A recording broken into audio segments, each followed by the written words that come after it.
ಬೆಂಗಳೂರು ದಕ್ಷಿಣ ವಿಧಾನಸಭಾ ಕ್ಷೇತ್ರದ ಪಿಳಿಗನಹಳ್ಳಿ ಗ್ರಾಮದಿಂದ ಬೆನ್ನೇರುಘಟ್ಟ ರಸ್ತೆಗೆ ಸಂಪರ್ಕ ಕಲ್ಪಿಸುವ ರಸ್ತೆಯನ್ನು ಸರಿಪಡಿಸುವ ಮುಚ್ಚಿ ಹಾಕಲು ನೈಸ್ ಸಂಸ್ಥೆ ಯತ್ನಿಸುತ್ತಿದೆ ಎಂಬ ಆರೋಪದ ಮೇಲೆ ಸ್ವಾಭಿಮಾನಿ ಸಮತಾ ವೇದಿಕೆ ಸಂಸ್ಥಾಪಕ ರಾಜ್ಯಾಧ್ಯಕ್ಷರಾದ ಶ್ರೀಮತಿ ಮಂಜುಳಾ ಗೋಪಿ ಅವರು ದಿನಾಂಕ 19ರಂದು ಬೆಳಗ್ಗೆ 11 ಗಂಟೆಗೆ ಬೆನ್ನೇರುಘಟ್ಟ ನೈಸ್ ಟೋಲ್ ಬಳಿಯಲ್ಲಿ ಬೃಹತ್ ಪ್ರತಿಭಟನೆಯನ್ನ ನೈಸ್ ಸಂಸ್ಥೆಯ ವಿರುದ್ಧ ಹಮ್ಮಿಕೊಳ್ಳುವುದಾಗಿ ಕರೆಯನ್ನ ನೀಡಿದರು. ಸಾಕಷ್ಟು ದಿನಗಳಿಂದ ಈ ರಸ್ತೆಯಲ್ಲಿ ಗುಂಡಿಗಳು ಬಿದ್ದಿದ್ದು ಮಳೆ ಬಂದರೆ ಗಾಳಿಗಳೆಲ್ಲ ಸಾರ್ವಜನಿಕರು ಸಹ ಓಡಾಡಲು ಪರಿತಪಿಸುವಂತಹ ಪರಿಸ್ಥಿತಿ ಇಲ್ಲಿ ಉಂಟಾಗಿದ್ದು ದಿನನಿತ್ಯವೂ ಶಾಲಾ ವಿದ್ಯಾರ್ಥಿಗಳು ಮಹಿಳೆಯರು ಈ ರಸ್ತೆಯಲ್ಲಿ ಸಂಚಾರ ಮಾಡುತ್ತಿದ್ದು ಅಸಹಕರಾಗಿದ್ದರು. ಈ ಒಂದು ವಿಚಾರಕ್ಕೆ ಸಂಬಂಧಿಸಿದಂತೆ ಸಾಕಷ್ಟು ಬಾರಿ ಸ್ಥಳೀಯ ಬಿಬಿಎಂಪಿ ಅಧಿಕಾರಿಗಳಿಗೆ, ಜಿಲ್ಲಾಧಿಕಾರಿಗಳಿಗೆ ಮತ್ತು ನೈಸ್ ಸಂಸ್ಥೆಯವರಿಗೂ ಸಹ ಮನವಿಯನ್ನ ಮಾಡಿದ್ದರು. ಯಾವುದೇ ಪ್ರಯೋಜನವಿಲ್ಲದೆ ನೈಸ್ ಕಂಪನಿಯ ವಿರುದ್ಧ ಬೃಹತ್ ಪ್ರತಿಭಟನೆಗೆ ಕರೆ ನೀಡಿದ್ದ 24 ಗಂಟೆಯಲ್ಲಿ ನೈಸ್ ಸಂಸ್ಥೆಯ ಸಿಬ್ಬಂದಿಗಳು ಪಿಳಗನಹಳ್ಳಿ ಗ್ರಾಮದಿಂದ ಬನ್ನೇರುಘಟ್ಟ ರಸ್ತೆಗೆ ಕಲ್ಪಿಸುವ ರಸ್ತೆಯ ಸ್ವಚ್ಛತೆಯನ್ನ ಪ್ರಾರಂಭಿಸಿದ್ದಾರೆ. ಈ ಒಂದು ವಿಚಾರಕ್ಕಾಗಿ ನೈಸ್ ಸಂಸ್ಥೆಯ ಆದರೆ ಈ ರಸ್ತೆಯ ಕೇವಲ ರಸ್ತೆಯ ಸ್ವಚ್ಛತೆ ಅಲ್ಲದೆ ರಸ್ತೆಗೆ ನೈಸ್ ಸಂಸ್ಥೆಯವರು ಡಾಂಬರೀಕರಣ ಮಾಡಿಕೊಡಬೇಕಾಗಿ, ಇಲ್ಲದಿದ್ದಲ್ಲಿ ಜೂನ್ 19ರಂದು ಬನ್ನೇರುಘಟ್ಟ ನೈಸ್ ಹತ್ತಿರ ಬೃಹತ್ ಪ್ರತಿಭಟನೆಯನ್ನು ಹಮ್ಮಿಕೊಳ್ಳುವುದಾಗಿ ಸ್ವಾಭಿಮಾನಿ ಸಮತಾ ವೇದಿಕೆಯ ಸಂಸ್ಥಾಪಕ ರಾಜ್ಯ ಅಧ್ಯಕ್ಷರಾದ ಎಸ್ ಮಂಜುಳಾ ಗೋಪಿ ಅವರು ತಿಳಿಸಿದರು. ಜೈ ಭೀಮ್ ಬಂಧುಗಳೇ, ಇವತ್ತು ನಾವು ಈ ಒಂದು ಯಾವ ಜಾಗದಲ್ಲಿ ನಿಂತಿದ್ದೀವಿ ಅಂದರೆ ನೈಸ್ ರೋಡಲ್ಲಿ ನಿಂತಿದ್ದೀವಿ. ಅಂದರೆ ನೈಸ್ ರೋಡದಿಂದ ಪಿಳಗನಹಳ್ಳಿಗೆ ಕೊಟ್ಟಿರೋವಂಥ ಒಂದು ಸರ್ವಿಸ್ ರೋಡಲ್ಲಿ. ಸೊ ಈ ರೋಡಲ್ಲಿ ಅಂದರೆ ಬನ್ನೇರುಘಟ್ಟದಿಂದ ಪಿಳಗನಹಳ್ಳಿ ಇದು ಮೂಲತಃ ಬಂದು 150 ವರ್ಷಗಳ ಹಿಂದೆ ಇರೋವಂಥ ಊರು. ಸೊ ಈ ಊರಿಗೆ ಸರ್ವಿಸ್ ರಸ್ತೆ ಅನ್ನೋದು ಇದೊಂದೇ ಸರ್ವಿಸ್ ರಸ್ತೆ ಇರೋದು. ಬೇರೆ ಕಡೆಯಿಂದ ಹೋಗ್ಬೇಕಾದ್ರೆ 2 ಕಿಲೋಮೀಟ್ರ್ 1.5 ಕಿಲೋಮೀಟ್ರ್ ಸುತ್ತಾಕೊಂಡು ಹೋಗಬೇಕಾಗುತ್ತೆ. ಮತ್ತು ಸಣ್ಣದಾದ ಕಿರಿದಾದ ರೋಡು, ಅಲ್ಲಿ ಹೆವಿ ವೆಹಿಕಲ್ಸ್ ಬರೋಕ್ಕಾಗಲ್ಲ. ಮತ್ತು ಯಾವುದೇ ಒಂದು ಸಾರಿಗೆ ವ್ಯವಸ್ಥೆ ಅಲ್ಲಿಂದ ನಮಗೆ ಪಿಳಗನಹಳ್ಳಿಗೆ ಇಲ್ಲ. ಈ ವಿಚಾರವಾಗಿ ಕಳೆದ ಸುಮಾರು ದಿವಸಗಳಿಂದ ನಾವು ನೈಸ್ ಸಂಸ್ಥೆಯವರಿಗೆ, BBMP ಅವರಿಗೆ, ಅಧಿಕಾರಿಗಳಿಗೆ, DC ಅವರಿಂದ ಎಲ್ಲರಿಗೂ ಮನವಿ ಕೊಟ್ಟಿದ್ವಿ. ಯಾವುದೇ ರೀತಿಯಾಗಿ ಒಂದು ಈ ರಸ್ತೆ ಸರಿಪಡಿಸಿರಲಿಲ್ಲ.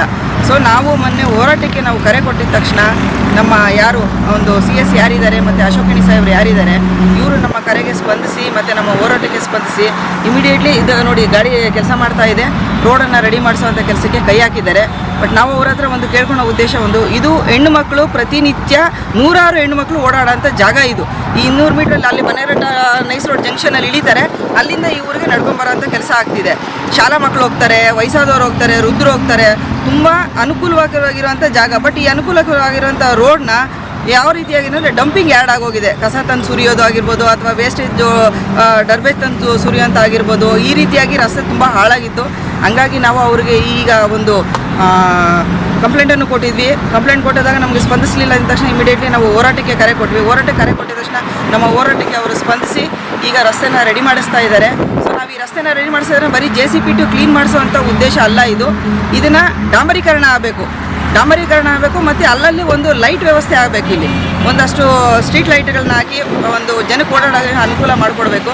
ನಾವು ಅವರಲ್ಲಿ ಕೇಳ್ಕೊಳೋದು ಇಷ್ಟೇ. ನಾವು ಅವರ ಆಸ್ತಿಗಾಗಲಿ ಅಥವಾ ಬೇರೆ ಯಾವುದೇ ಉದ್ದೇಶಕ್ಕಾಗಲಿ ಬಂದಿಲ್ಲ. ಸಾರ್ವಜನಿಕ ಸೇವೆ ಮಾಡೋ ಉದ್ದೇಶನ ನಮ್ಮ ಸಂಘಟನೆ ಸತತವಾಗಿ ಹೋರಾಟಗಳು ಮಾಡ್ಕೊಂಡು ಬಂದಿದ್ದೀವಿ. ನಾವು ಕೇಳೋದಷ್ಟೇ, ರೋಡ್ ಕೊಡಿ. ಸೊ ನಿಮ್ಮ ಒಂದು ಸಮಸ್ಯೆ ಏನಿದೆ ಅದು ಬಗೆಹರಿದ ನಂತರ ನೀವು ಯಾವ ಕಡೆ ಬಿಡ್ತೀರೋ ಆ ಕಡೆ ಬಿಡೋದಕ್ಕೆ ನಮಗೇನು ಸಂತೋಷ. ಈಗ ಆ ಭಾಗದಲ್ಲಿ ಬಿಡ್ತೀನಿ ಅಂತ ಹೇಳ್ತಾ ಇದ್ದಾರೆ, ಆಯಿತು, ನಮಗೇನು ಅಭ್ಯಂತರ ಇಲ್ಲ. ಬಟ್ ಇವಾಗ ಸಾರ್ವಜನಿಕರು ಓಡಾಡೋಕ್ಕೆ ನೀವು ಅನುಕೂಲ ಮಾಡಿಕೊಡಿ ಅಂತ ನಾವು ಅವ್ರ ಹತ್ರ ಕೇಳಿದ್ವಿ. ನಮ್ಮ ಕರೆಗೆ ಸ್ಪಂದಿಸಿದ್ದಾರೆ.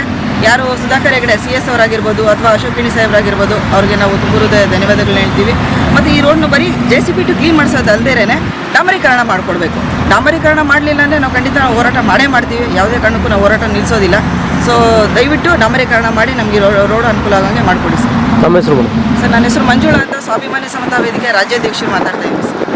ಮೇಡಮ್, ಈಗ ಹೋರಾಟಕ್ಕೆ ನೀವು ಹೇಳಿದ್ರಿ, ಮನವಿಯನ್ನು ಮಾಡಿದ್ರಿ. ಮನವಿಗೆ ಆದಮೇಲೆ ನಾವು ಹೋರಾಟ ಮಾಡ್ತೀವಿ ಅಂತ ಹೇಳಿ ಪಾಂಪ್ಲೆಟ್ನ ಹೊಡಿಸ್ತಿದ್ವಿ ಅಂತೇಳಿ, ಅದಾದಮೇಲೆ ಈ ಕೆಲಸನ ಶುರು ಹಚ್ಚಿದ್ದಾರೆ. ಈಗ ನೀವು ಹೇಳ್ತಾ ಇದ್ದೀರಾ ಡಾಂಬರೀಕರಣ ಬೇಕು ಅಂತೇಳಿ. ಇನ್ ಕೇಸ್ ಡಾಂಬರೀಕರಣ ಆಗಲಿಲ್ಲ ಅಂದರೆ ನಿಮ್ಮ ಹೋರಾಟ ಕೈ ಬಿಡ್ತೀರಾ ಅಂತೇಳಿ? ಇಲ್ಲ ಸರ್, ಖಂಡಿತ ಯಾವುದೇ ಕಾರಣಕ್ಕೂ ಕೈ ಬಿಡೋದಿಲ್ಲ ಸರ್.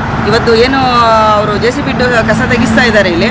ಸೊ ಕಸ ತೆಗೆದ ತಕ್ಷಣ ಇಮಿಡಿಯೇಟ್ಲಿ ಡಾಂಬರೀಕರಣ ಕೆಲಸ ಆಗಬೇಕು, ಸ್ಟಾರ್ಟ್ ಆಗಬೇಕು.